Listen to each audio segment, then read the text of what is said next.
panas pada hipotalamus mengalami gangguan. Suhu tubuh normal dapat dipertahankan jika terjadi perubahan suhu lingkungan. Karena adanya keseimbangan antara panas yang diproduksi oleh jaringan khususnya otot dan hati dengan panas yang hilang. Indonesia memiliki banyak sekali tanaman yang dapat digunakan sebagai tanaman obat yang digunakan secara empiris oleh masyarakat sebagai obat demam.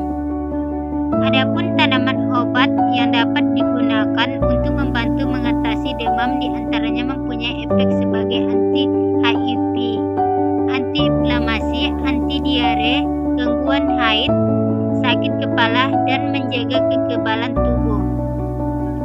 Dalam pengobatan alternatif, tanaman daun gandarusa digunakan masyarakat untuk mengobati demam. Selain itu, masyarakat menggunakan daun gandarusa untuk membantu memperlancarkan peredaran darah, juga sebagai pereda mual dan anti rematik. Berdasarkan penelitian CLM, flavonoid merupakan golongan terbesar dari senyawa fenol yang bekerja dalam dengan jalan menghambat pertumbuhan bakteri serta menghambat prostaglandin akibat adanya pirogen dengan menghambat enzim siklosigenase yang menyebabkan asam akidonat menjadi endoperoksida sehingga menghambat pembentukan prostaglandin. Flavonoid merupakan senyawa yang larut dalam air dan tahan panas sehingga dapat dilakukan penarikan senyawa aktif dengan metode ekstrak. Rumus masalah. 1. Golongan senyawa apakah yang terdapat pada serbuk simplesia dan ekstrak etanol daun gandarusa? 2. Apakah ekstrak etanol daun gandarusa memiliki efektivitas antipiretik? Ketiga, pada dosis berapa ekstrak antipiretik daun gandarusa memberikan efektivitas antipiretik paling baik? Hipotesis terbagi 3. Yang pertama, golongan senyawa yang terdapat pada serbuk dan ekstrak etanol daun gandarusa yaitu flavonoid, alkaloid, tanin, saponin, dan terpenoid atau steroid. Kedua, ekstrak etanol daun gandarusa memiliki efektivitas antipiretik. Ketiga, ekstrak daun gandarusa pada dosis 100 ml per kilogram BB dan dosis 200 mg per kilogram BB tidak memberikan perbedaan signifikan dengan paracetamol. Tujuan penelitian. Yang pertama, untuk mengetahui golongan senyawa metabolit sekunder yang terdapat pada daun gandarusa. Yang kedua, untuk mengetahui apakah ekstrak etanol daun gandarusa memiliki efektivitas antipiretik. Berikutnya, untuk mengetahui dosis daun gandarusa yang memiliki efek antipiretik diberikan pada tikus putih jantan. Manfaat penelitian dapat memberikan informasi tentang kandungan golongan kimia yang terdapat dalam ekstrak etanol pada daun gandarusa dan memberikan informasi kepada masyarakat bahwa daun gandarusa memiliki khasiat sebagai antipiretik. Metode penelitian. Pengolahan sampel. Daun gandarusa 5 kg. Ada 3 proses. Yang pertama disterobasi basah, kedua dicuci, ketiga digunting atau dipotong. Berikut berat basah 4,9 kg. Tahapnya dikeringkan di lemari pengering. Selanjutnya berat kering 1,19 gram. Tahapnya dihaluskan dengan menggunakan blender. Serbuk simplesia daun gandarusa 500 gram.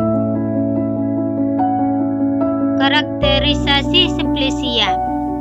Pemeriksaan yang dilakukan meliputi mikroskopik, makroskopik, penetapan kadar air, penetapan kadar sari larut dalam air, penetapan kadar sari larut dalam etanol, dan penetapan kadar abu total, dan penetapan kadar abu tidak larut dalam asam.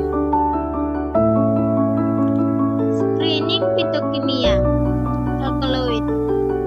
Serbuk simplesia terbagi ada berapa proses. Yang pertama ditimbang 0,5 gram. Yang kedua ditambahkan 1 mili HCl2n. Ketiga ditambahkan 9 mili Aquades. Keempat dipanaskan 2 menit. Berikutnya didinginkan dan disaring. Fitrat terbagi 3 tabung. Yang pertama tabung reaksi 1 terbagi 2 proses. Yang pertama dimasukkan fitrat 3 tetes. Yang kedua ditambahkan 2 mili tetes reaksi Mayer. Endapan berwarna putih atau kuning. Tabung reaksi kedua ada 2 tahap. Yang pertama dimasukkan fitrat 3 tetes. Yang kedua ditambahkan 2 tetes bereaksi Bouchard. Bereaksi endapan coklat atau hitam. Berikutnya tabung ketiga.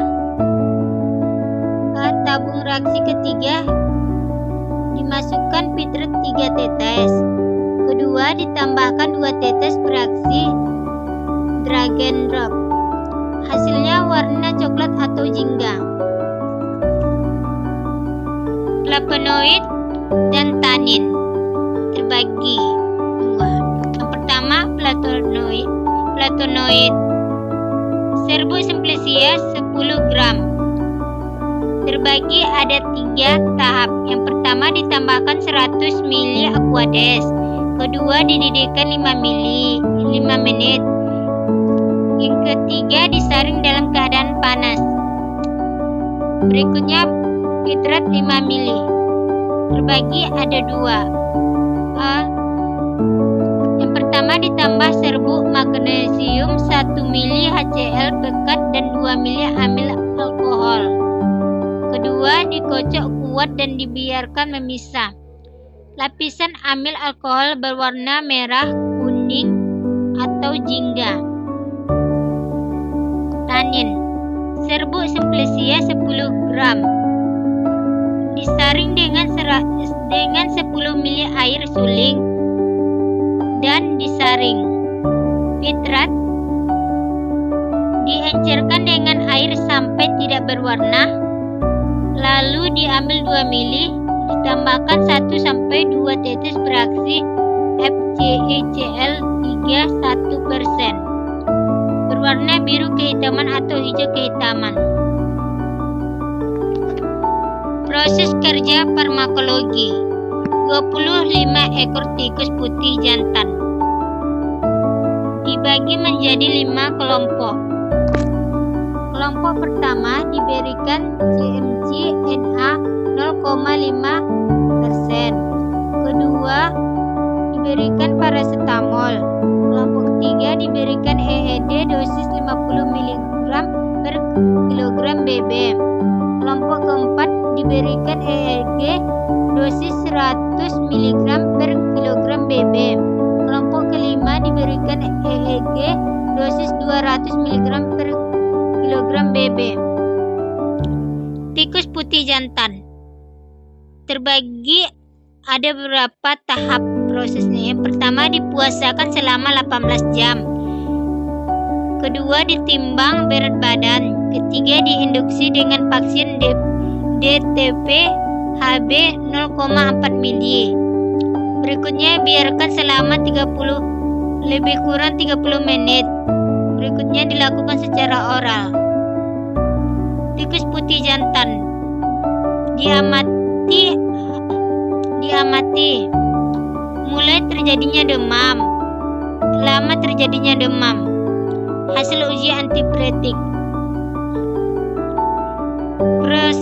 Prosedur pemberian ekstra. Tikus putih jantan yang diinduksi vaksin DTP, HB, HIV. Yang pertama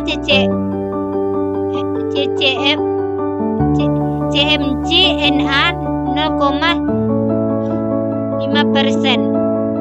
Paracetamol. Berikutnya ekstra etanol daun ganda rusa. Lanjutan dosisnya terbagi 3. Yang pertama 50 mg per kilogram BB, kedua 100 mg per kilogram BB, selanjutnya 200 mg per BB. Hasil data. Sekian dan terima kasih. Berikut yang saya sampaikan yaitu hasil diskusi yang saya sampaikan. Wabillahi taufiq wal